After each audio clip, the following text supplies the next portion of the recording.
Good day, everybody, and welcome back to Freaky Friday. Ghosts Part 2 on Down the Donut Hole podcast. That just sounds like lame moaning.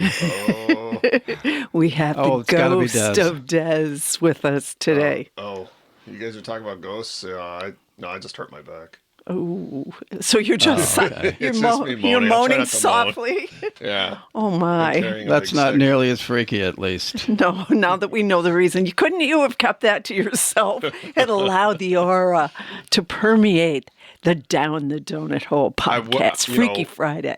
I wish, we talked about out-of-body experiences, but I wish I was having one now.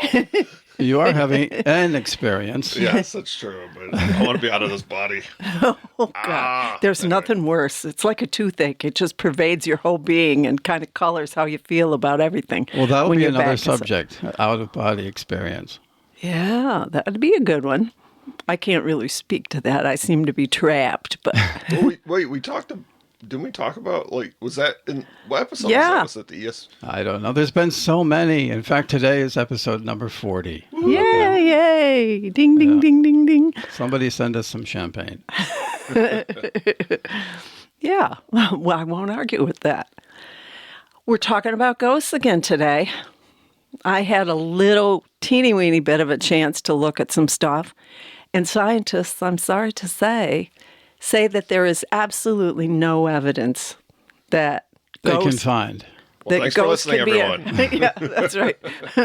Tune out. Don't be a conspiracy theorist about ghosts. No, they say there's no evidence, no scientific thing that points to ghosts being real. However, there are so many, I'm going to call them witness accounts, and it occurs to me that if a witness account counts in a court of law to prove something or disprove something, then why do we not take witness accounts far more seriously? That's a really good point, because all you have to do is turn a statement into an affidavit, and it's legal evidence.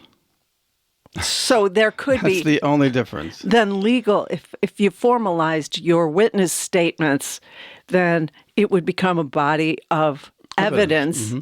Wait, are you talking about suing ghosts? Yeah. No, I'm suing We're them. very litigious, Nathan. No, we're calling the scientists out on that. Oh, gotcha. Yeah. Oh, really? You said something to me, Dave, a long time ago about when the old days when you used to use tape, audio tape. Yeah, we'll get into that.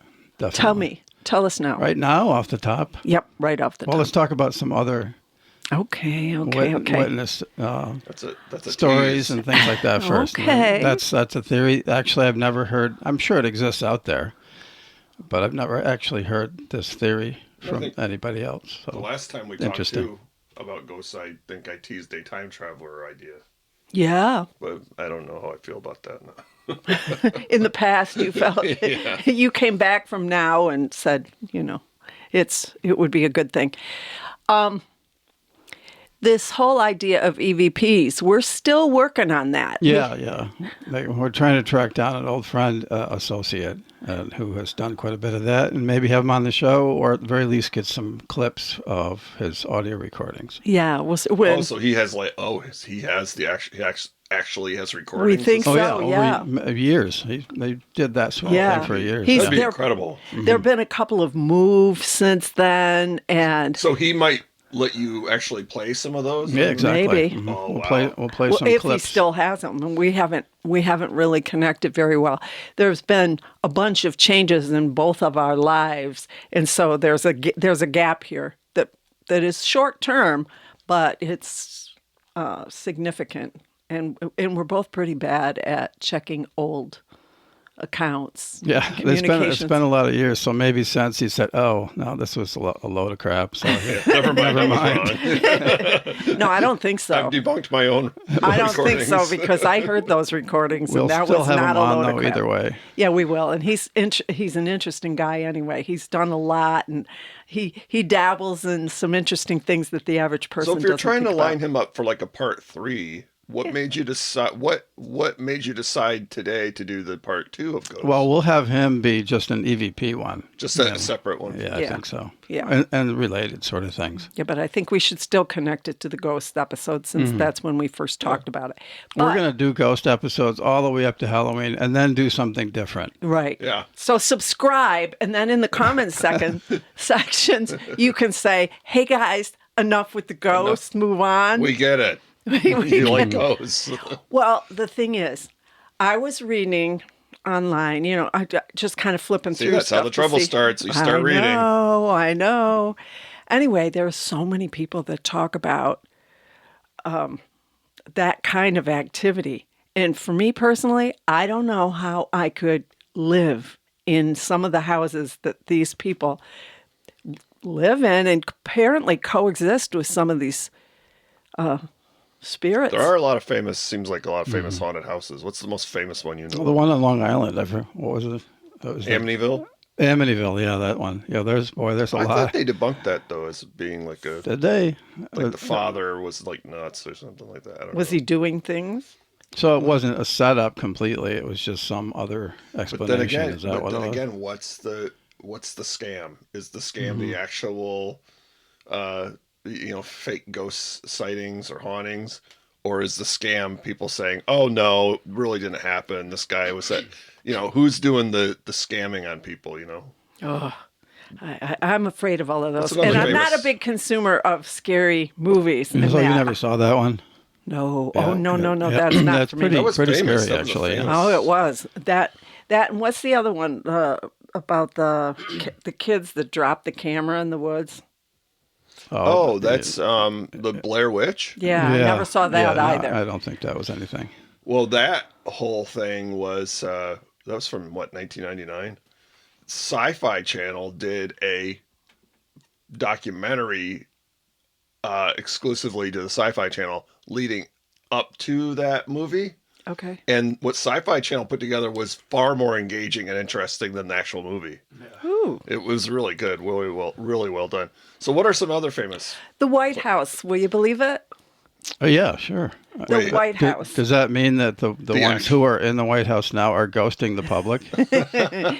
Probably that Do you too. need the Ghostbusters in there? No, apparently, Abraham Lincoln, the ghost of Abraham Lincoln, frequents the halls of the White House, especially the bedroom known as the Lincoln bedroom.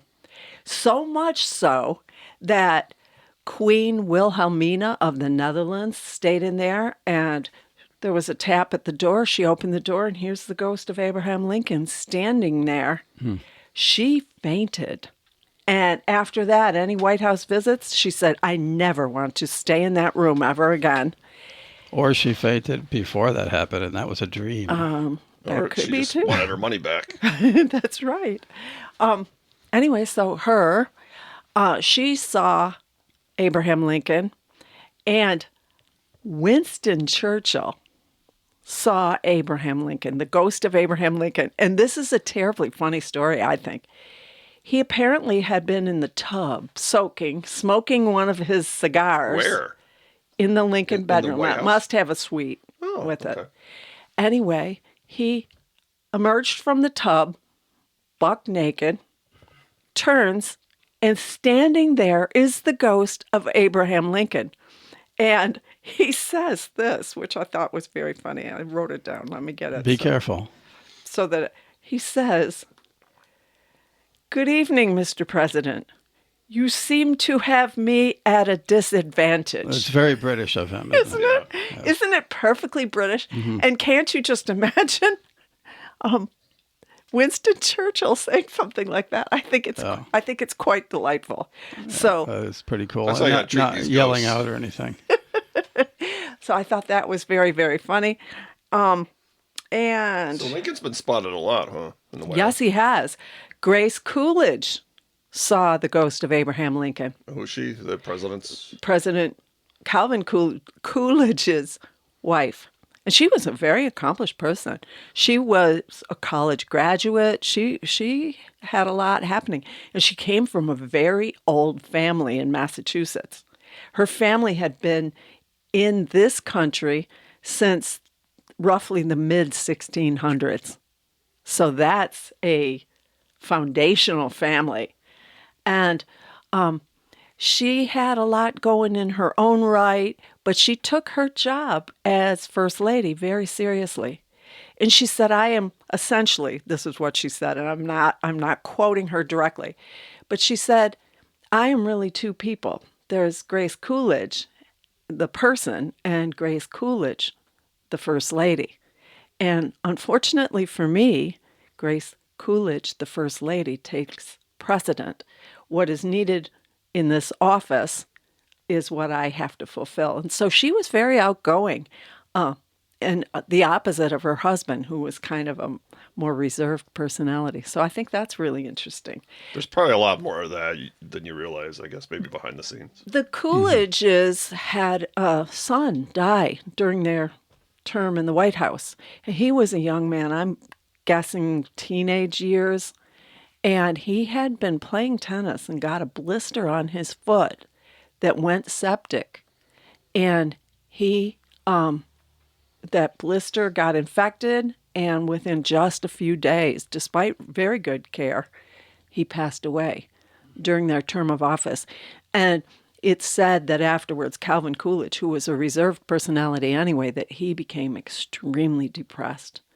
And Grace tried to carry on the best she could to have some semblance of enjoyment or something that was welcoming at the White House, but it was very difficult because the sorrow they both felt was understandably extreme. Did they ever see his ghost anywhere? Not that I know of, but you know who else's ghost apparently was seen? Was the ghost of Willie Lincoln. Their son Willie died when he was 11 years old, also during their term in the White House. And Mary Todd Lincoln used to conduct or have conducted seances there so that she could speak to the ghost of Willie. And both she and her husband professed to have communicated with him many times. And so that I That don't. might be part of the explanation for why Lincoln is the one that shows up the most. 'Cause Yes. they were purposely putting a lot of sort of psychic energy into the area. Yes. So it's not necessarily where you died, because it's like people might think, oh, Ford's Theater should be haunted, but he didn't actually die there. He died across the street at some boarding house or something that they dragged him Across. out of there, yeah, and he died there.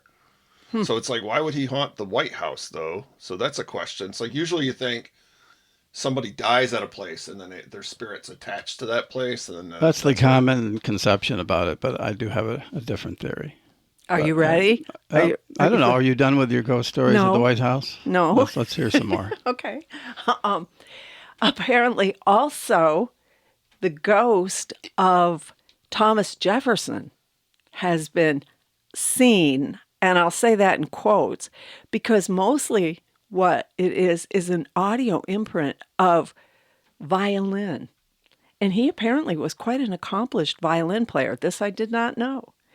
And several people have said they've heard violin playing, and I believe Mrs. Coolidge used to say that he was an accomplished, my, what a fine player he is. And so they knew right away that it was him. And more than one person has reported that they heard this violin playing. In fact, most recently, Jenna Bush and her sister Barbara claimed that they twice, on two separate occasions, and this they told on the Kelly Clarkson show, on the Kelly That's Clarkson George W. Bush's daughters. Right? Yep, and one of them is host or co-host of one of the morning talk shows. Yeah. And they said that on two separate occasions, they heard music in the fireplace of the room that they shared in the White House. Once it was piano playing, you know, sort of a dated type of piano playing. And another time it was opera music, like singing. And so that both times they said they realized it was coming from this fireplace, which was interesting. So That's those are interesting.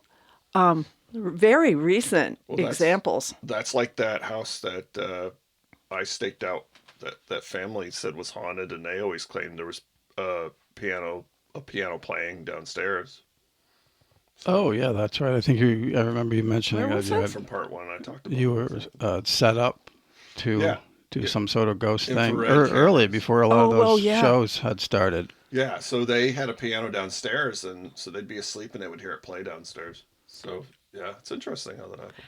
Herbert Hoover's wife, Herbert Hoover, she said that she often smelled lavender, the smell of lavender, which is a very distinctive, very clean, kind of a sharp floral fragrance. And she could smell that and wet laundry in the East Room. And apparently, the Abigail Adams used to do the family's laundry and hang it in that room. Is that Oh, John Adams or John Quincy Adams' wife? John Adams' John wife. Adams. So that's kind of interesting. So there's a lot of history with the White House. And I think probably every occupant of there that would leave a mark of some sort. has anybody ever reported having the portraits have the eyes follow them? Not that I know of, but I know that the Oval Office is undergoing a revamp under President Trump. So he's making things different. And so it'll be interesting to see what gets removed and what will take its place. So I think that's pretty cool. But you think about a place like that. Now I know that the White House, as we know it, dates from after James Madison, that it burned down, and that we can credit that, that famous portrait of George Washington. We can credit Dolly Madison with having that removed and taken to a safe place. Yeah, the British were about to storm the White House, right? Yes. And then she ordered the people to smash the frame and rolled it up and stuff, didn't she? She rolled Yeah. up the painting, Yeah. broke the frame, and And took the painting out of there, and I think a few others, because it happened so fast that they really couldn't prepare for that. And I don't think they ever dreamed that it would get to that place, that they would have to, you know, flee the White House. That's kind of crazy. But so Was that it? Was that the only thing that she rescued, or was there other? I don't know. I think some other things. I think one of the reasons that was very special to her is because I believe she was a relative of George Washington's. So I don't remember what the connection was, but a long time ago I read a book about her, and there was some relation there. So I think it's good she did. That's a nice portrait, and it kind of that when you think about America, that portrait has a lot of stateliness to it. And certainly, I think it's a good emblem of the office of the presidency. And I always love the fact that George Washington turned down the idea of a further term because he did not want it to turn into anything dynastic. And I'm certain that, the whole idea of the monarchy in Britain and the monarchy in France and all of those things were very much in his mind. And the safeguards that are in our Constitution now are largely because he kind of understood that that's a slippery slope. So it's best to have those term limits. And He also had to be exhausted. I know. yeah. Did I tell you? I mean, I know this is a little bit off subject. Did I? I remember I probably had a cold or something, and I was in bed, and I decided to watch a documentary series on the Revolutionary War. Wow. And so it was like 24 episodes, an hour each. So I spent the whole day watching it. And that was only like 24 hours of my day. But Right. but you watch something a documentary that's more than like an hour or 2 hours. Right. And you're exhausted. And you're just like, but these people lived it and it was more than a day. Yeah. That's right. Yeah. So The ability of our founding fathers to endure hardship. And I mean that in a psychological sense as well as in a physical sense. And you see those images of Washington crossing the Potomac and the soldiers, some of them with rags tied on their feet because their shoes had long since worn out.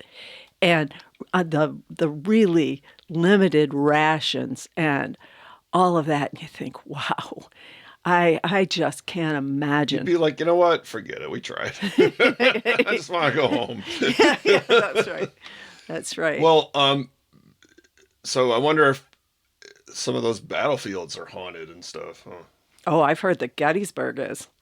I've heard that at different points yeah. that you see there's people who have reported from Gettysburg that they see a line of soldiers marching, but you only see the upper torso of these soldiers. It They're all in disappears. uniform and everything? No, you know what? Apparently the theory is that somehow at the time of the Battle of Gettysburg, there was a stone wall there that has since been removed, and they passed by that stone wall, and whoever the person is whose spirit, I'll say, is locked in that place, their vantage point, they did not see the feet of those soldiers.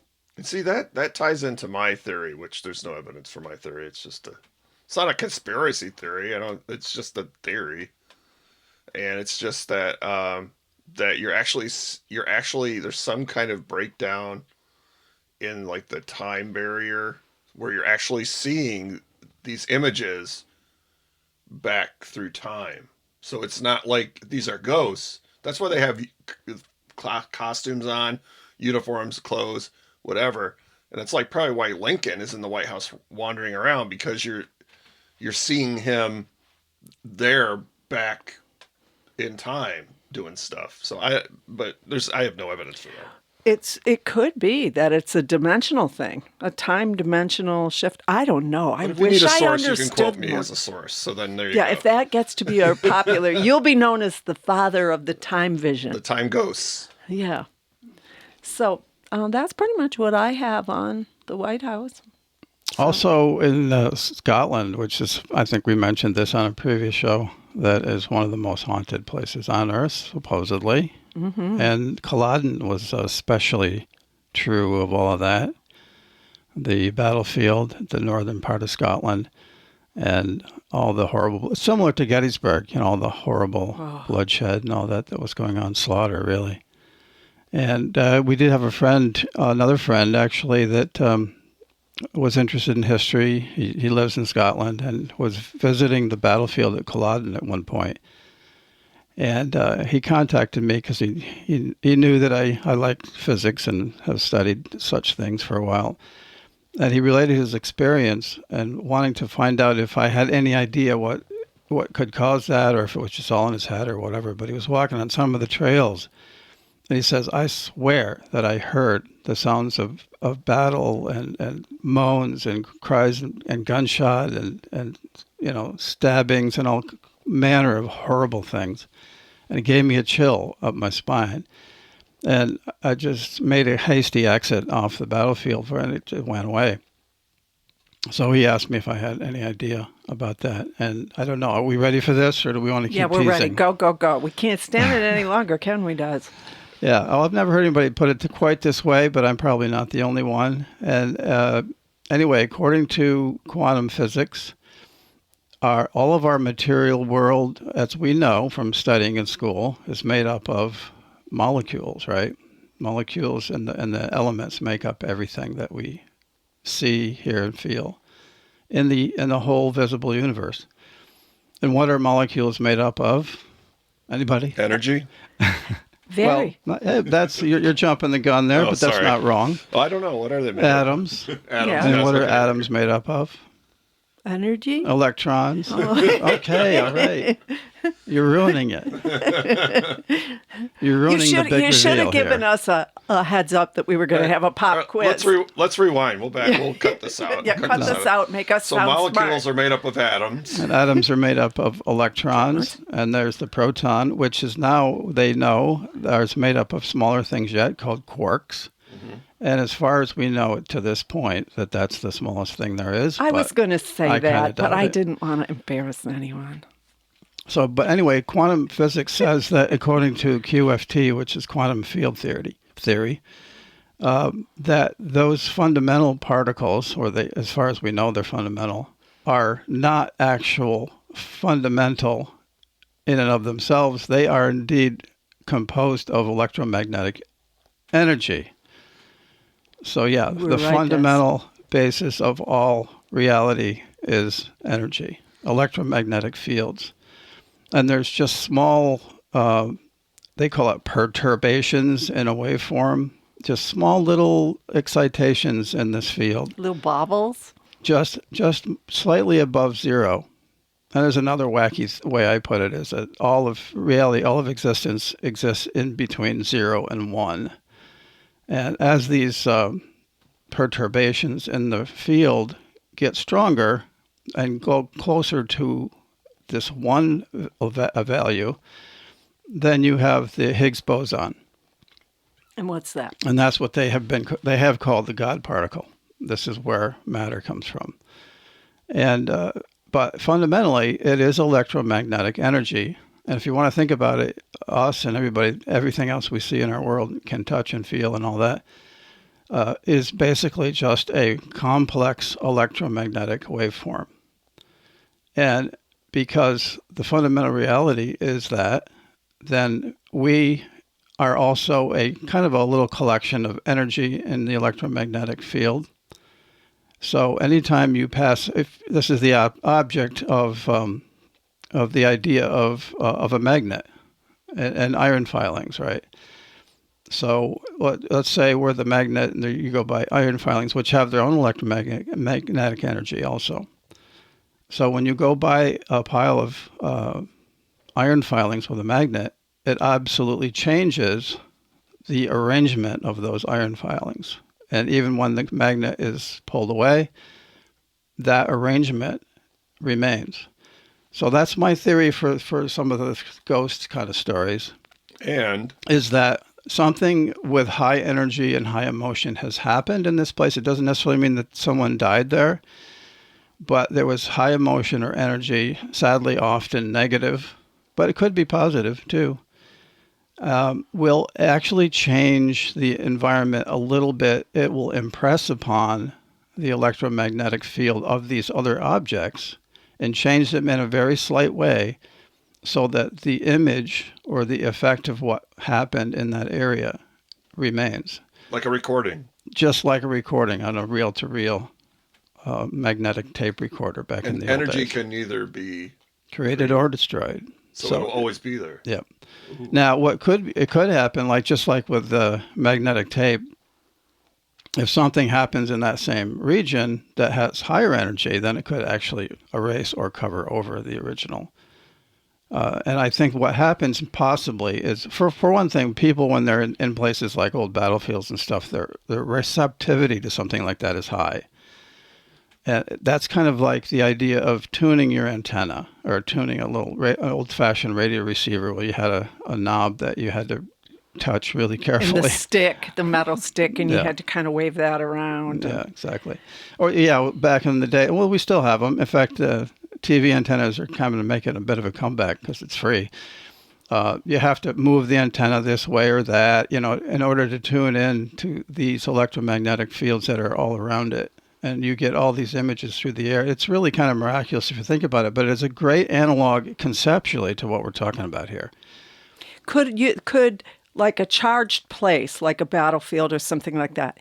Do you remember the old tape? They had those bulk erasers. That great big. It looked like like a big doorknob. It's a big almost. electromagnet. And is there a way that you could use even like microwaves or something like that to cleanse a field? And that's why, you hear about these exorcists and all that sort of thing. And I think that there may be something to that in the fact that if somebody's there and they generate enough emotion or whatever, it would kind of erase the old thing that was there or cover it up. So there may be something to that on some level. I don't know. And so maybe, like with a lot of things, before we have an understanding of the science behind something, we equate it to something supernatural. Yeah. Yeah, exactly. And I sort of completely reject the idea that these souls, so to speak, are trapped in one particular area because it goes against completely the idea that when somebody moves on from their corporal body, they are not bound to that anymore. There's really no way to keep something that's no longer corporal bound in a certain place. So I don't believe that at all. That's pretty depressing if you think about it, that your spirit would be, you escaped your body and then you're just And you're still trapped. stuck. Yeah, no, it doesn't make any sense to me But anyway. your theory on it kind of almost is in line with my time travel theory in a way. It is. It's exactly in line with it, actually.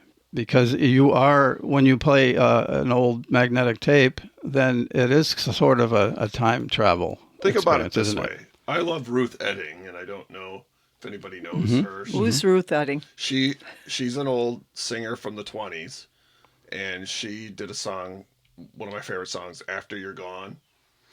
And like if you listen to that song, it's her singing it, right? It's her say. It sounds weird. It's a slice of time that Yes, you're exactly. that you're now able to you are experience. hearing her actually sing that song, but because it's like 100 years ago, you're hearing her from the past sing that song. Exactly. And it's in a moment. It's like a frozen moment, which It seems a stupid point to make because, like, yeah, no kidding. But if you think about it that way, you are hearing time recorded. Yeah. Exactly. And it's sort of the same idea as going out and looking at the stars, and some of which may not even be there anymore. Because it takes so long for light to travel. Yeah, to and if somebody's looking at us, they're not going to see us doing stuff. No, they'll today. see dinosaurs or something before that. Yeah. And if it's before 4.2 billion years, then they won't see anything from our planet, at least. Because that's how old it is. Yeah. So any stupid visitors from another galaxy are coming here thinking they're going to look at dinosaurs. They're like, oh. Oh, look at That's another thing. This is off subject, but maybe we'll make more of a subject of it at some point in the future. But that's why I don't think the whole UFO and alien thing. I wrestle with that because an advanced civilization to that level wouldn't need to physically travel anywhere. They could do this across the quantum field. So that's something. I mean, maybe or even a physical drone that some people say, well, maybe this is not aliens in there, but there's some sort of physical drone that's being sent. I just don't think they're going to need that. They've got other better ways by now, I'm sure. right. But again, another subject for another show. Yeah, but it all ties into the fearing what we don't understand or trying to explain something we don't understand. Yeah. So there's no harm in investigating stuff No, like that. and the fact of people being afraid of ghosts or whatever, there's really, in my idea that I've just laid out there, true or not, I think it's got some reasonable credibility in just the logic of what science we do know. But certainly, if that's true, then there's really nothing to be afraid of, although it's not pleasant to sort of tune into somebody's highly emotional experience from way back. No. And also, it's something you are not in control of. So that's the scary part. You can't control their actions, or you don't understand what they might, right. But even if that's true, this whole idea of extremely haunted houses and all that, still the best method of getting rid of that is to move. That wouldn't be my first idea. Is if this place here all of a sudden became horribly haunted, would be to call in an exorcist and say, we're moving.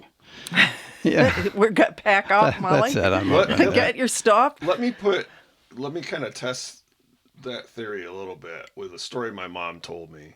So my mom said that after her dad died, she was staying with her mom, and she woke up in the middle of the night and saw her dad, like right after he died, standing in the doorway and stuff, and she swears to it and everything. So would that be how could you explain that using that theory that you just? Well, because they're newly released to their pure electromagnetic reality. And so you can still tune into that the same way as something that has happened a long time ago. Do you think that a transition from a corporal shell that might take more time than what we think? That there may be residual energy that needs to catch up to the full transition? No, I don't think so. I think it would be instantaneous because if you think about it, that is the true reality of who we are. Is this field or spirit, if you want to call it that.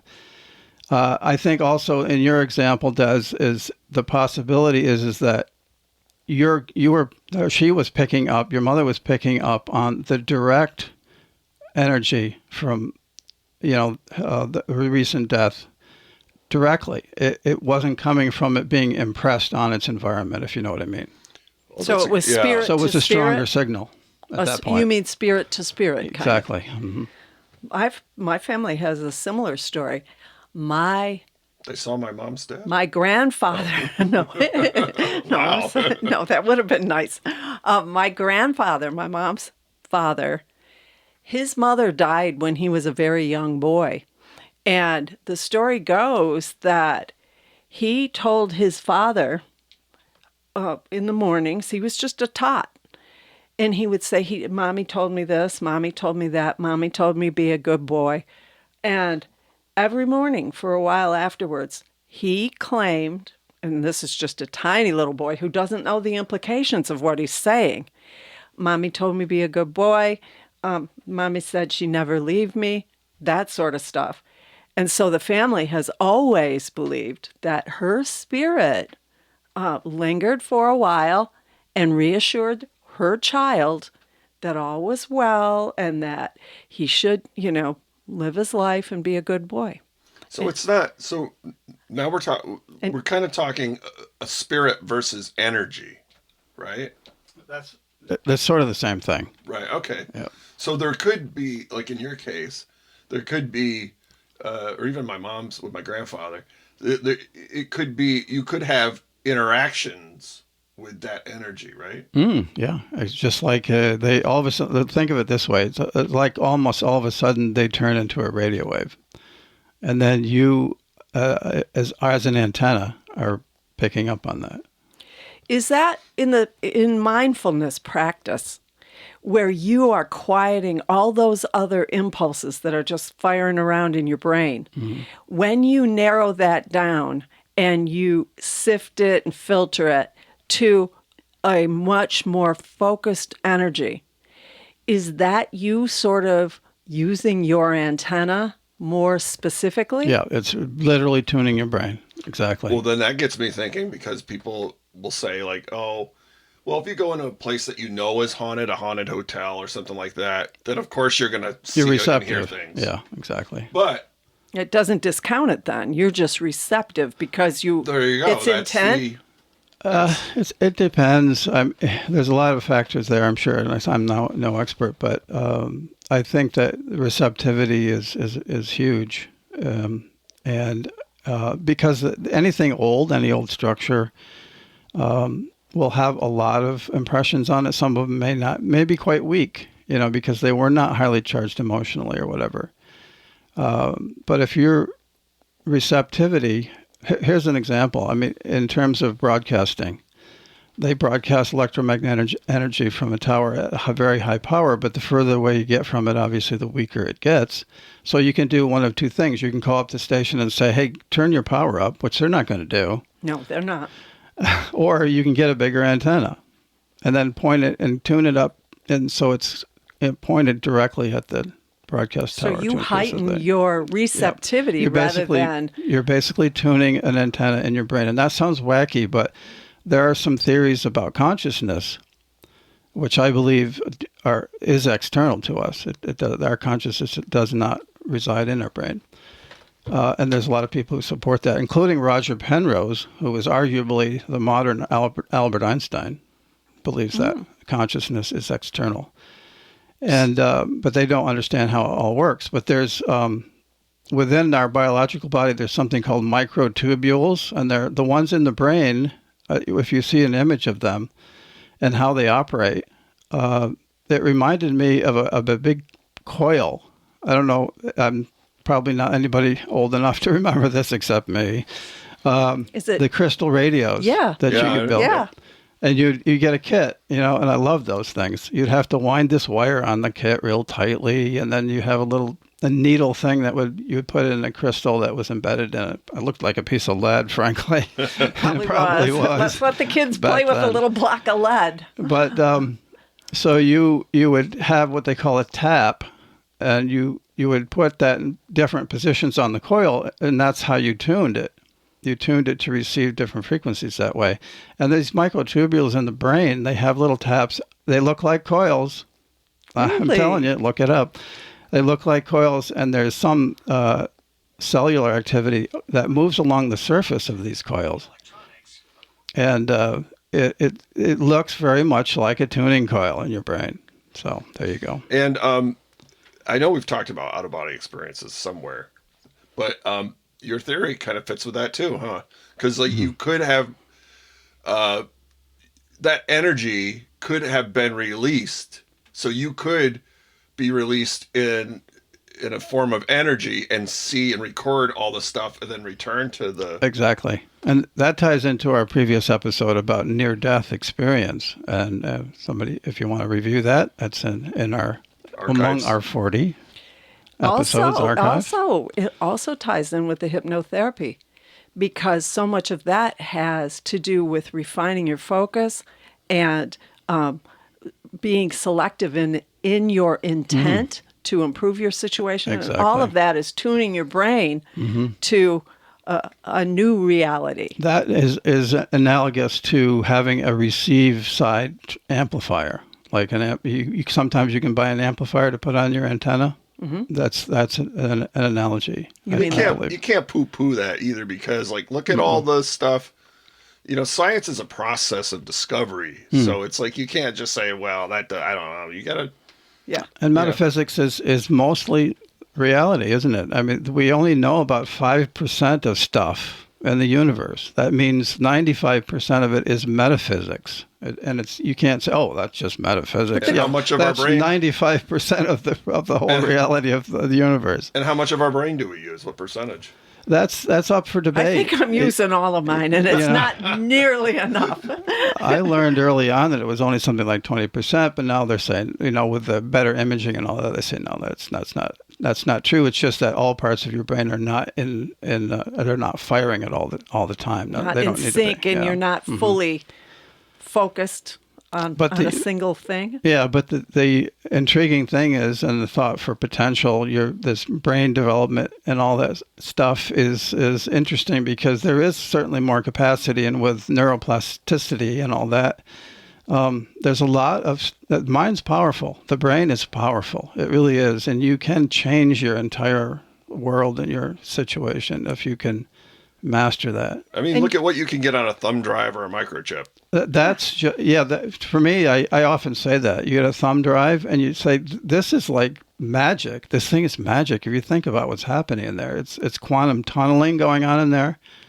They have harnessed this weird quantum tunneling thing in a USB stick. We have drifted, I think, a little bit off the idea of ghosts. I don't know. I think we solved it. Yeah, that's right. Nobody needs solved. to tune into anything else. We got it for you, folks.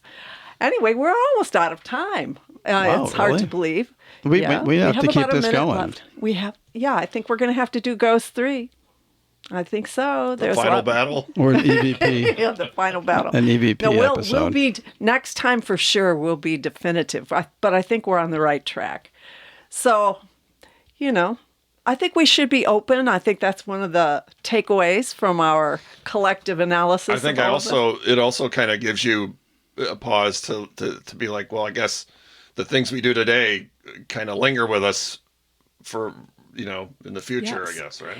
And it also, if we are part of a collective unconscious, Well, the other thing that's neat about that, for the quantum field theory thing, is that we are absolutely connected. We're all part of that same wire, if you want to look at it that way. then I think that we really need to be sure that our contribution to the collective unconscious is positive.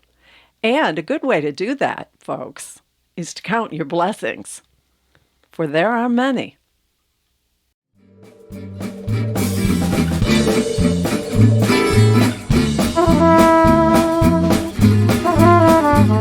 Ah